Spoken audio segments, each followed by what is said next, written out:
Yo, what up, y'all? It's your boy Shake. If you're new to the channel, please consider subscribing and hitting the like button on this video. So it's WrestleMania season, which means we've got a new WWE game. This review will specifically be for the Nintendo Switch 2 version of WWE 2K26 and cover the good, the bad, and the questionable.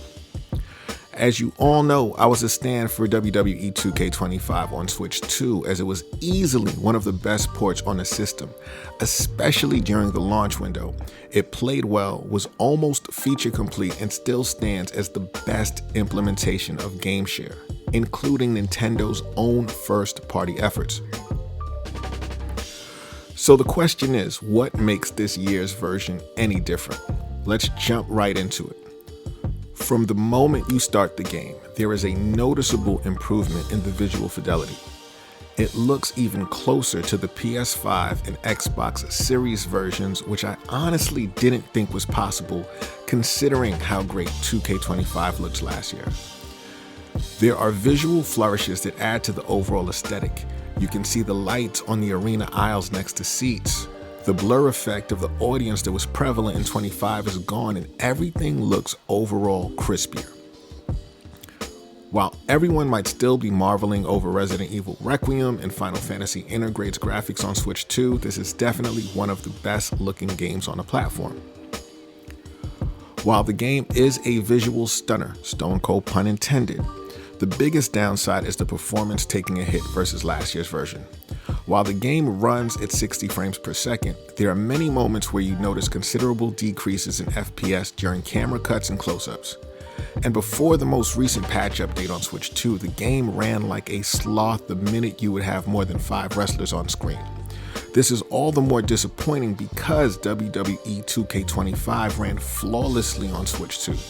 Elimination Chambers, Royal Rumble, and 8-man tags ran smoothly without a frame drop or hiccup, so it's pretty disappointing to see it in this year's version and that it isn't up to snuff. In terms of gameplay, this is a year with probably the most material additions since 2K and Visual Concepts rebooted the franchise and took it over from Yuke's. There's a couple of new gameplay mechanics that completely overhaul how you play and what's possible in a match from moment to moment. From a grappling purist perspective, you can now do a waist lock from a front grapple by moving the right stick left or right. This allows you to perform all of your back grapples more easily and without having to hit your opponent to turn him around. Additionally, they've added a drive mechanic where you can push your opponents to the ropes or corner turnbuckles to set up situation moves like Liv Morgan's finisher.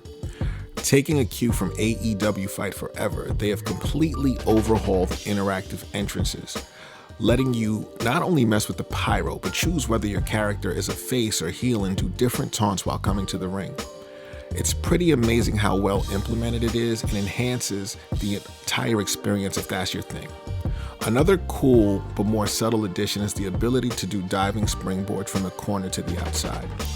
Again, a small addition, but one that really enhances your offensive options in a cool way. The gameplay has evolved so much that it may seem sacrilegious to some, but I feel like the engine can finally go toe-to-toe with the coveted Aki grapple system of old. With gameplay elevating to new heights, we have to discuss the updated ragdoll physics. In WWE 2K26, they've removed invisible walls and expanded how you can interact with environments, including the new Scrapyard Brawl Arena, which acts as a huge sandbox with lots of verticality for throwing your opponents off of high platforms. It makes for some truly jaw-dropping moments. I've seen countless videos on Twitter of people showcasing the craziest spots with wrestlers falling from absurd heights onto steel chairs, stairs, leaving their bodies and limbs twisted. There's something truly sadistic and joyful in pulling off these stunts that only wrestling fans understand. It's like seeing Kurt Angle hurl Shane McMahon through the arena entryway, or when Mike Awesome and Masato Tanaka would go crazy in ECW. It can all be pulled off in game now. And along with the Scrapyard, we've got new match types including the Dumpster Match, which is a variant on the Casket Match and Ambulance Match. Granted, the Ambulance Match is more fun this year now that you can do moves off the top of the vehicle. We've also got 3 stages of hell, which allows you to choose 3 different match types and play them consecutively, just like Drew and Cody did earlier this year. This installment also includes the I Quit match, which introduces some cool weapon-based submissions.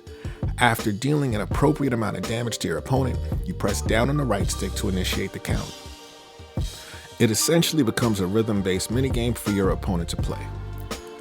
There's a small window that they have to hit in time sequences to fill the meter and not quit. And finally, the marquee gimmick match this year is the Inferno match, which is a blast. With every big move, the ring gets engulfed in flames, and the goal is to toss your opponent out of the ring and get them burned.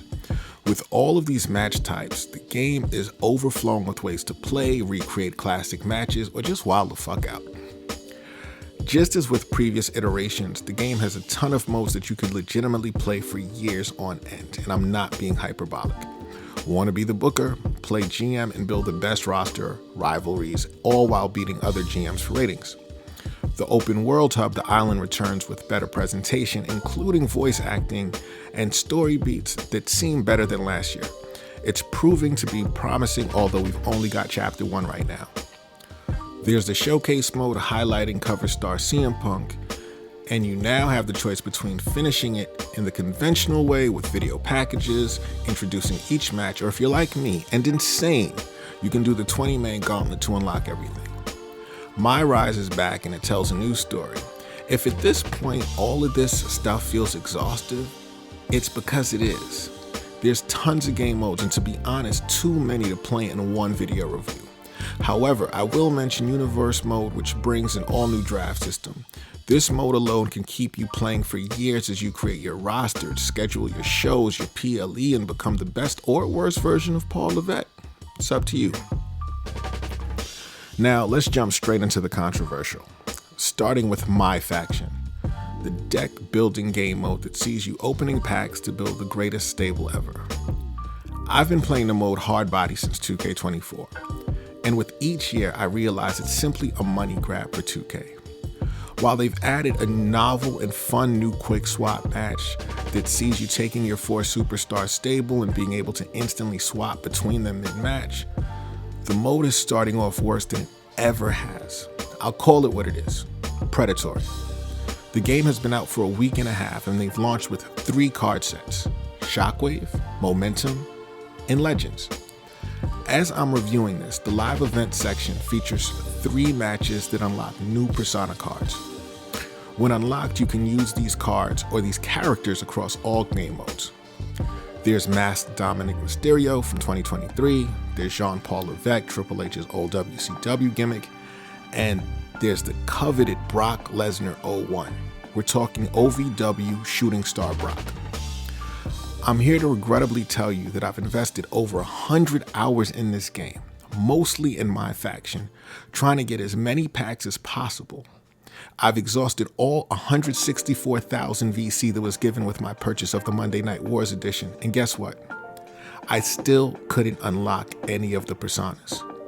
Why? Because now you need collection set rewards, which are 5 to 6 premium cards to unlock the 1 card needed to play the live event to then unlock the persona. This isn't about being difficult. This is about being predatory and using loot boxes. While I've been able to get some of the cards needed, there is only a 10% chance to pull one of the 5 to 6 premium cards needed to unlock the character. Meaning, even if you spent an additional $100 in real world cash to get enough VC to buy a 20 box, you may only get 2 cards from the 6 card set that's needed to play the live event. This is absolutely ridiculous. Making matters worse, Brian Mazik, who recently introduced himself on Twitter as one of the devs behind My Faction, claimed there's more than enough ways to earn MFP. No shade to Brian, because I'm sure he's a decent human being. But unfortunately, bro, you're wrong. I've been 2K's unofficial guinea pig and game tester, so y'all don't have to. And guess what?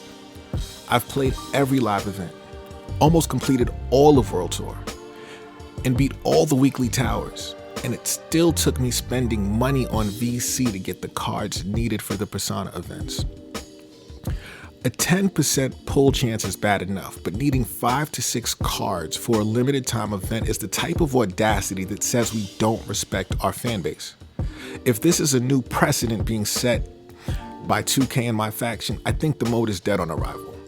My honest and humble suggestion to anyone from 2K that may come across this video review is to please consider increasing the pull chances for the card requirements on live events, or alternately, consider leaving Persona-specific events active for a much longer window, like 3 months. The hot button topic amongst the community is the Ringside Pass, which is the new tiered system to unlock characters in DLC. Think of it like any season pass you've come across, like Fortnite or even the one implemented in Street Fighter 6. By playing any game mode, you earn RXP, a new in-game currency, which unlocks tiers in the free or premium track that contains cosmetics, characters, arenas, and the DLC bonus content. While I don't see the Ringside Pass as inherently a bad thing, it's a slog to get through. To unlock all of the Season 1 DLC, you would have had to earn enough RXP to get to level 20 of the Premium Pass, which takes a considerable amount of time. Again, this isn't the worst, but everyone doesn't have that kind of time to invest in playing games, including WWE 2K26. What makes all of this more predatory is they have a pay-to-skip microtransaction. 2K, what are y'all thinking? Previously, to unlock all the characters in a WWE game, you paid $10 to get the supercharger that instantly unlocked all the legends. Granted, this was an additional cost on top of the $40 that you'd pay for the season pass, which came with about 20 characters. But essentially, you got all the characters in the game for $50. I want you to remember this number, $50 on top of the cost of the game at the time. With the new Ringside Pass model and this tier skip microtransaction, it would cost you $70 to skip all the tiers from 1 to 40 in Season 1 alone. This is where I remind you that there are currently 6 seasons announced. How do you go from asking your player base to spend $50 to unlock everything to $70 6 times throughout the year? The math simply ain't mathin', especially when people like myself have spent $150 on the most premium version of the game, the Monday Night Wars edition. This is really a bad look and leaves more than a nauseating taste in my mouth. I do want to believe that there is a redemption story somewhere in here. 2K could make a couple of small adjustments that could exponentially shift the community's perception of the Ringside Pass. While I'm not holding my breath, they could front-load future Ringside Passes, making all the DLC content available in the early tiers so players can unlock them faster. Additionally, they could include more characters in the free tier, like missing NXT roster member Dark State. While I don't anticipate this happening, small changes like these could add value and really evolve how 2K approaches their rabid and very vocal community. And that's in addition to the obviously, like drastically reducing the cost of the tier skips to maybe $5 to $10 in total. While people would still gripe and moan, I'm sure it would make some people consider it. Finally, let's talk the Switch 2 port. That's why we're here, right? The game plays well, but there are some really bothersome and lingering issues with the Switch 2 version at the moment. First off, the game is not running nearly as smoothly as 2K25 did. Shiver, I love y'all as a company, but can y'all please get y'all act together and get this performing as well as 2K25? There are consistent stutters and frame rate drops during camera cuts and matches, and sometimes it really slows down the gameplay. On the positive note, Switch 2 owners finally have the image uploader, which is a welcome addition. There's already some cooler stuff populating the community creation section from creators like Pete the Pete that have already uploaded game-accurate, face-textured versions of Surfer Sting, Ric Flair, and APA Bradshaw. However, as of March 16th, we still don't have cross-platform community creations. This was a promised feature, and I'm seeing the most popular creators like What's the Status, Dr. Gorilla Nuts, and Defract already upload amazing cars to community creations. The fact that Switch 2 still doesn't have this feature yet is beginning to worry me. In an official press statement, 2K said cross-platform community creations is ported for WWE 2K26 on Nintendo Switch 2. However, there will be a slight delay before content from other platforms is visible, as it requires additional review and approval. I don't understand the delay, considering people are already uploading stuff to the images on Switch 2. I remain optimistic, but this needs to come fast on Switch 2 so owners can fully live out their Monday Night Wars as we want. Additionally, just like last year's game, 2K26 also supports game share locally and through game chat, meaning you can play with your friends online with only one person needing a copy of the game. I did a previous video showcasing this feature and how wonderfully it worked from my Switch 2 to my OG and OLED Switches. The game also supports mouse support for navigating menus and a creation suite. But in a weird omission, the game doesn't support direct picture or video capture. Considering that you can create so many wow moments in the game, this feels like a huge misstep this year. So where does this all leave the Switch 2 version? On one hand, the gameplay is improved in many ways that makes for an incredibly fun wrestling sim. It's better than ever. On the other hand, 2K26 looks better than 25, but it doesn't run as smoothly. That's the root of my tension with the game.